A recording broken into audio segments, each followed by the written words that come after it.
It's like 24-meter long map, and it's called Calculating Empires. Basically, it's a genealogy of technology and power. So we made like one really big information graphic that kind of goes deep into how technologies that we are using now are basically made and from what kind of ideas they're coming from. And it is really some kind of critical reading of history and technology. We started with like 1500s. So it's a map, go deep, like 500 years. And in the beginning, it was not so big map, but it grew up like really fast. So when you read the map from the left to right, or like in this case, one side and another side, they kind of mirror each other. So on one side, you can think, okay, this is some kind of like, I don't know, archaeology of media, so I can find like devices that I know or histories that I know. But then on the other side of the room or the map, basically you see how those technologies are becoming part of different systems of control, of military, of policing, of borders. It is important to understand that the maps are also tools, but also weapons. And maps are usually coming from the position of power. And they were like for really crucial tool and weapon basically for like a colonization and for like the tool to help you to conquer other places. Our map, it's counter mapping. It's basically tool to conquer the power, to try to understand the power and to try critically to reflect on powers. Yeah, you will see in the map there is like around 10,000 different objects and technologies being presented. And so what we really like, and we had like a great luck here to collaborate with the museum in a sense of like combining their own collections with our map. We are really happy that we made this kind of like mix in between like real objects that coming from like different times. And basically we want to tell some critical reading of those objects as well.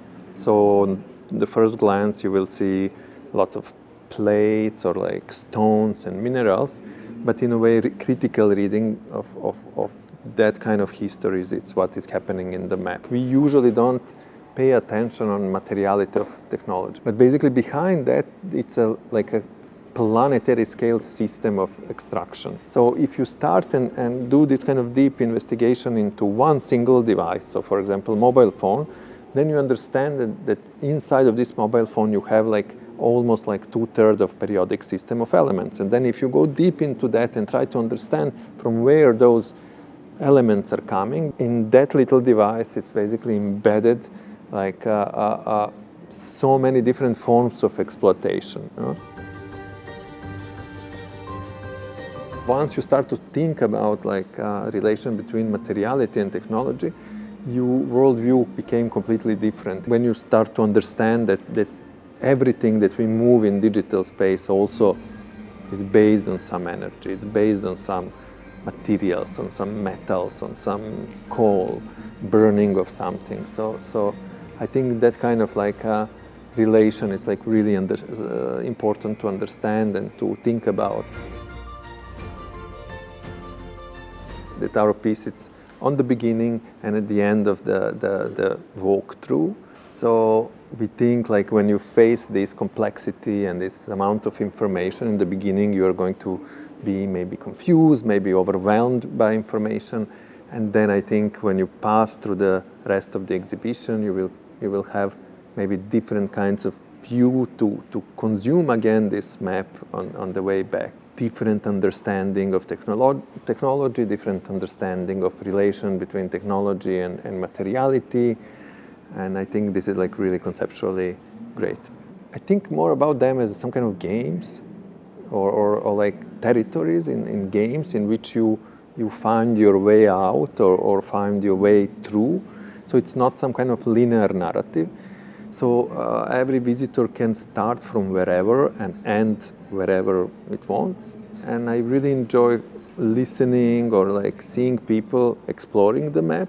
And it's always different than you have in your mind. So basically you provide some kind of like a playground, cognitive playground for people to do what whatever they want to do with it. So it has some kind of afterlife, so it's not just some kind of decorative object on the wall that you are like astounded by it, but it also has some kind of practical purpose. In a way, I think like a position of museums changed through the time. It's not anymore just like a collection or owning. It's more about like understanding different kinds of, also critical reading of the history itself, but also engaging public in doing that. So it's more about discussions. It's more about like opening questions than like giving like answers and saying, okay, this is the history.